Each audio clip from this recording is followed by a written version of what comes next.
is not what's happening. They don't know how to negotiate for us. And that was what was so infuriating about the IG report, which verified what so many of us had been saying. And I wrote one of my Slate columns, AIG again and again. I think it was actually called Geithner's Disgrace. He doesn't know how to negotiate for us. We're going to come back to this conversation. We're speaking with the former governor of New York, Eliot Spitzer, now a Slate columnist. Stay with us. Don't hear what you're saying, don't care what you're doing. Can I have my money back, money back, money back? Can I have my money back, please, sir? Went to the movies and the movie broke down. The picture on the screen was going round and round. I'd spent all I had getting him to see the show. So I walked up to the man and I said I'd like to go. Can I have my money back, money back, money back? Can I have my money back, please, sir? I don't hear what you're saying, don't care what you're doing. Can I have my money back, money back, money back? Can I have my money back, please, sir? I heard a preacher man say his way was the best, so I took up his religion and forgot about the rest. Then I heard another one calling out my name, and when I took a closer look, he was just the same. Can I have my money back, money back, money back? Can I have my money back, please, sir? I don't hear what you're saying, don't care what you're doing. Can I have my money back, money back, money back? Can I have my money back, please, sir?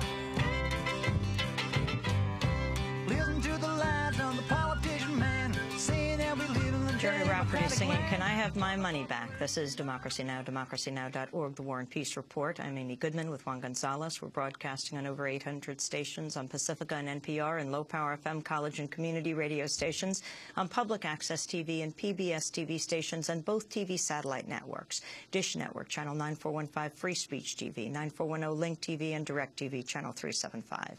And we're video and audio podcasting at democracynow.org. Our headlines are also available in Spanish for any radio station to take, as over 250 are.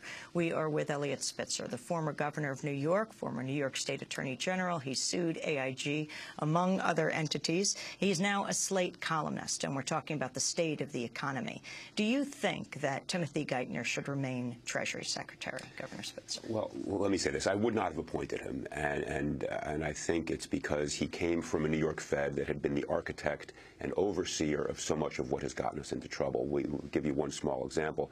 Everybody says now we need a systemic risk regulator, somebody to look at sort of the aggregate risk, the excess leverage in our economy. And just so people understand this notion, the way I analogize it, CO2 is to global warming what debt is to systemic risk. Debt in individual transactions may look okay, just like one cow emitting methane may look okay. You put it all together, you have a crisis. Now, why is that relevant? Tim Geithner, as president of the Fed, was the overseer of that structure. He was the one whose very mandate was to look at this. So would I have appointed him? No.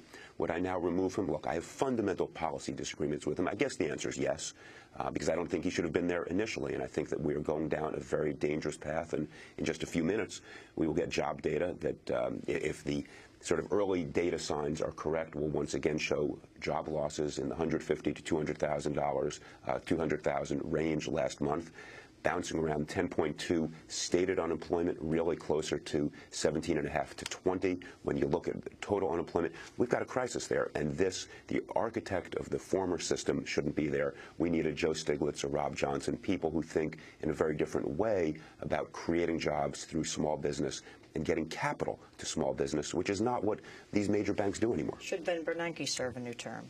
You know, look, these are extremely smart, capable people. I just disagree with them. So when I say the answer is no, it's not because I think they're bad people, but I just don't think that as somebody who was there who permitted over and over these bubbles to be inflated and then said, we'll deal with it when it collapses without understanding, he had no conception of the subprime impact across our economy. We began doing subprime cases when I was AG in '99. In 2004, I wrote an article where I said, a lot of this debt's going to explode. This isn't good debt. Where was the Fed? The Fed believed this crazy system of securitization where they believed that somehow they turned it into AAA quality debt, when anybody who looked at it knew that these ninja loans and all the other games that we now fully understand were a facade. It was dangerous stuff. So, no, I would bring somebody in with a different perspective. And of the the proposals being considered now in the House and the Senate for new financial regulation of the system. What do you think is the most critical thing that the Congress needs to do? Well, look, I'm a big fan of Liz Warren, and so I'm excited at the notion that we'd get a consumer protection agency with Liz. Hopefully, somebody. Explain who Liz. Elizabeth Warren has been put in charge of the oversight panel to actually look at how the monies are being spent through TARP and the others, and she's done a great job. She's a professor at Harvard Law School, written extensively about bankruptcy, the concerns of the middle class, had a good post on Huffington Post yesterday about detailing the plight of the middle class in America. So that is good. But I also wrote something called the regulatory charade. We don't really need new rules. The rules are there. What we need are regulators willing to use them. The Fed has all the power it needs. And the very fact that Chairman Bernanke yesterday was listing all the good things they had done proves they had the power under existing laws. He just didn't want to use them.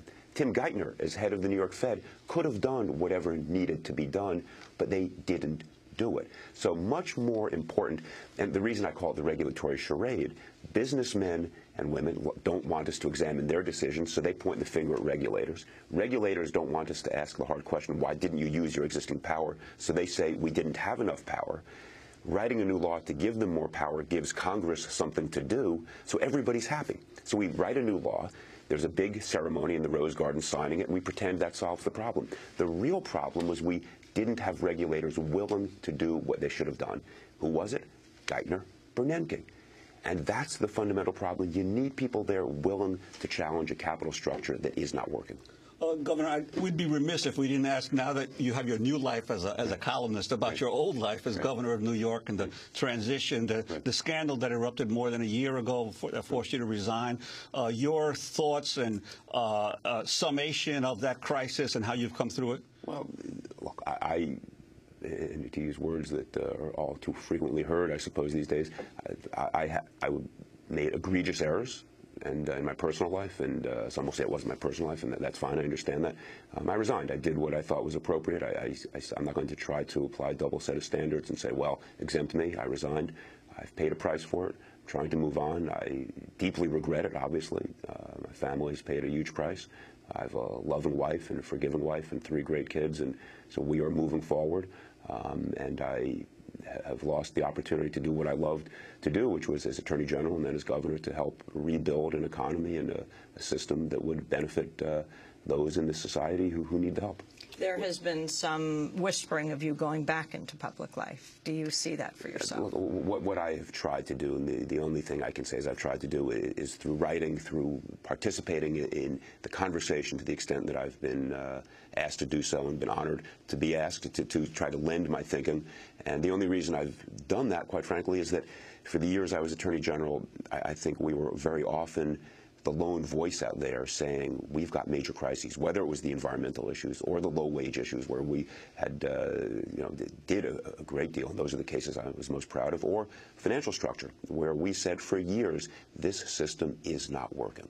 And so I've been happy to participate in that way, and if I can do so, I will do so, but that's it. And how do you think your successor, your former Lieutenant Governor, David Paterson, is doing these days? There's all this talk about the Obama administration trying to get him not to run for governor next year. Well, first, let me be very clear. I think that the Obama administration was ham-handed and fundamentally wrong in what they did. That was just an amateurish game being played by some people in the White House, and whoever was responsible for that, the president should say, hey, get a new job. David, as any governor right now, has a very difficult job. Revenues are down 20%. The demand in terms of support for education, health care, infrastructure, whether it's the MTA or anything else, is going up.